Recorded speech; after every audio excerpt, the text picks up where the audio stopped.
అందరికీ నమస్కారం అండి. ఈ వీడియోలో నేను మురుడేశ్వర్లోని శివుని ఆలయం అయితే చూపించబోతున్నానండి. ఇక్కడైతే మీరు చూడొచ్చు. మేము వెళ్ళేసరికి టెంపుల్కి నైట్ టైం అయిపోయిందండి. నైట్లో టెంపుల్ అయితే లైటింగ్స్తో కలర్ఫుల్గా ఇలా అయితే ఉందండి. రాజగోపురం అయితే మనం చూడొచ్చు, చాలా బాగుంది. ఈ రాజగోపురం భారతదేశంలో అత్యంత గోపురాల్లో ఒకటి అండి. దీని అడుగేమో 237. ఇక్కడ 20 అంతస్తులతో రాజగోపురం అయితే నిర్మించబడి ఉందండి. కానీ 18 అంతస్తుల వరకే మనకి లోపలికి వెళ్ళడానికి లిఫ్ట్లో యాక్సెస్ ఉందండి. టెంపుల్ ముందు భాగంలో అయితే ఈ విధంగా ఉంటుందండి. మనమైతే చూడొచ్చు. మేము నైట్ టైం వెళ్ళడం వల్ల దర్శనానికి అయితే వెళ్ళలేకపోయామండి. అందుకని అక్కడ పక్కనే ఉన్న బీచ్కి అయితే వెళ్ళిపోయాము. పక్కనే కాదండి, ఆలయం చుట్టూ బీచే ఉందండి. బీచ్ నుంచి టెంపుల్ అయితే మనకి ఇలా కనిపిస్తుంది. రాజగోపురము అండ్ శివుడి విగ్రహం చూడడానికి చాలా బాగుందండి. లైటింగ్లో దేవుడు అయితే మనకు చాలా బాగా కనిపిస్తున్నాడు. ఇక్కడ కనిపిస్తున్న బీచ్ ఏమో అరేబియన్ బీచ్ అండి. అరేబియన్ బీచ్ శివుడి ఆలయం చుట్టూ అయితే చుట్టేసి ఉంటుంది. ఈ విధంగా అయితే బీచ్ ఉందండి. నైట్ టైం వెళ్ళడం వల్ల అంత కనిపించడం లేదు, కానీ టెంపుల్ అయితే చూడడానికి చాలా బాగుందండి. బీచ్ నుంచి అయితే చూడడానికి ఈ విధంగా అయితే ఉందండి లుక్. నెక్స్ట్ మేము దర్శనానికి వెళ్ళకుండా ఈ రోజుకైతే వెళ్ళిపోయేసి నెక్స్ట్ డే వచ్చి దర్శనానికి అయితే వచ్చేసామండి.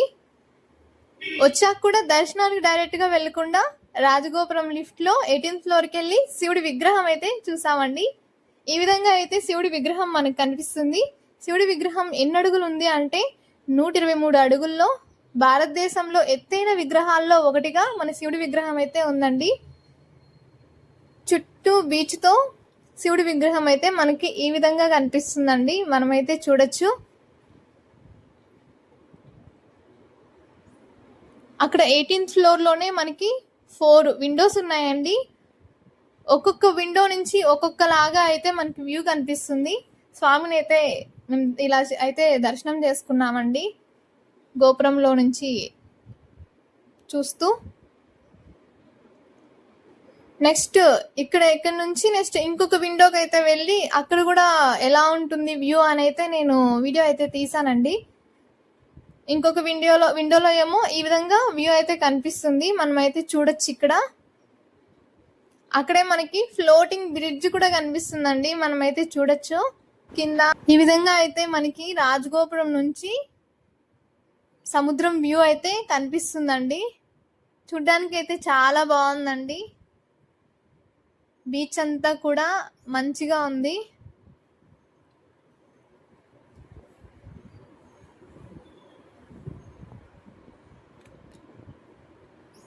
నెక్స్ట్ అయితే నేను ఇంకొక విండో దగ్గరికి వెళ్ళానండి. అక్కడేమో వ్యూ వచ్చి ఈ విధంగా ఉంది. దారి కనిపిస్తుంది కదండి మనకు, రోడ్డు ఒక సైడు, ఇదేమో ఒక సైడ్ రోడ్డు, ఇది మాత్రమే.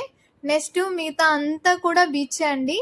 ఇటు సైడ్ బీచే ఉంది, రోడ్డుకి అవతల సైడ్ కూడా బీచే ఉంది. చూడొచ్చు, ఇక్కడ కూడా బీచే ఉంది, కానీ ఇక్కడ అంతగా జనాలు ఎవరు లేరు. అటు సైడ్ బీచ్లో మాత్రమే అందరూ అయితే ఉన్నారు.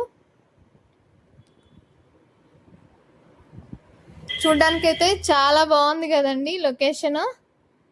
నెక్స్ట్ అయితే మేము దర్శనానికి అయితే స్టార్ట్ అయిపోయామండి. దర్శనం అంతా కూడా ఓన్లీ ఒక 10 మినిట్సేనండి, ఎక్కువసేపు ఏం పట్టలేదు. దర్శనానికి వెళ్ళేటప్పుడు మళ్ళీ మనకి శివుడి విగ్రహం అయితే కనిపిస్తుందండి. ఇదేమో దర్శనానికి ఎంట్రన్స్. లైన్ కూడా ఏం పెద్దగా లేదండి. ఒక 15 మినిట్స్లో దర్శనం అయితే మాకు అయిపోయింది. ఇదేమో దర్శనానికి వెళ్ళే దారి. టెంపుల్ ముందర ఉన్న రాజగోపురం, అక్కడే మనకి ఎదురుగా కనిపిస్తున్న శివుడి పెద్ద విగ్రహం.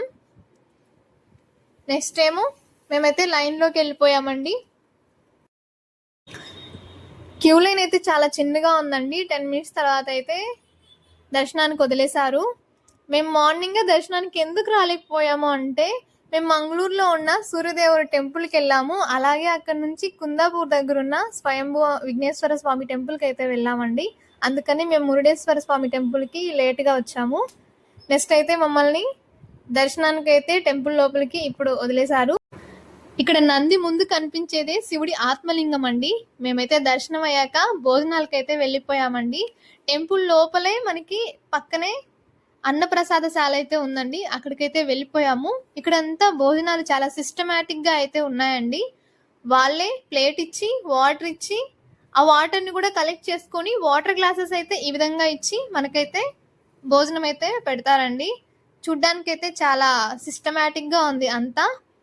మేమైతే ఇక్కడ భోజనం చేసేసాక నెక్స్ట్ శివుడి విగ్రహం ఉంది కదండి, విగ్రహం కింద ఒక మ్యూజియం ఉందండి, అక్కడికైతే వెళ్ళిపోయాము. మనకైతే పైన శివుడు ఉన్నారండి, కానీ మనకు కనపడడు. శివుడు ఎదురుగ్గా నంది బ్యాక్ సైడే మనకు రాజగోపురం అయితే కనిపిస్తుంది. ఈ విధంగా అయితే నంది, రాజగోపురం అండ్ శివుడి విగ్రహం అన్ని కూడా ఉంటాయి. మనకు కనిపించే దాని పైననే మనకైతే శివుడి విగ్రహం ఉంటుందండి. మేమైతే నెక్స్ట్ మ్యూజియంలోకి అయితే వెళ్ళిపోయామండి. అక్కడేమో రావణాసుడు ధ్యానం చేస్తూ ఉంటాడు.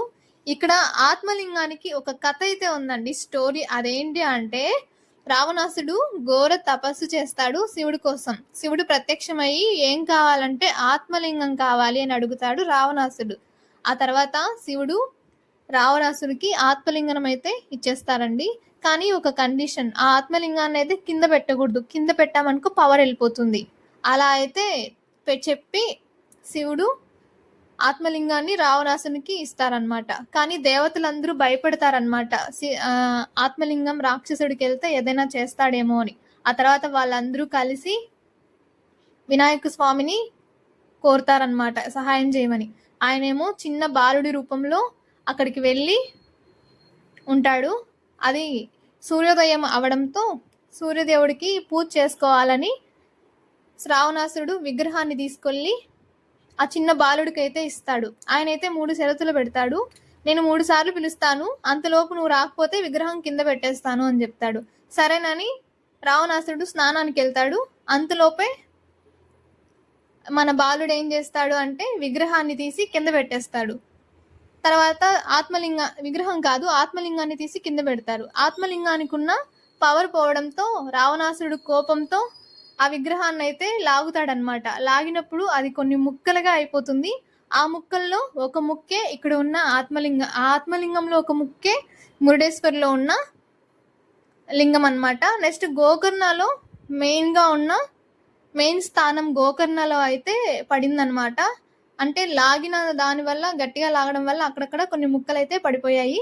ఇదైతే టెంపుల్ ముందండి, కొంచెం చూడడానికి బాగుందని మేమైతే వీడియో తీసాము.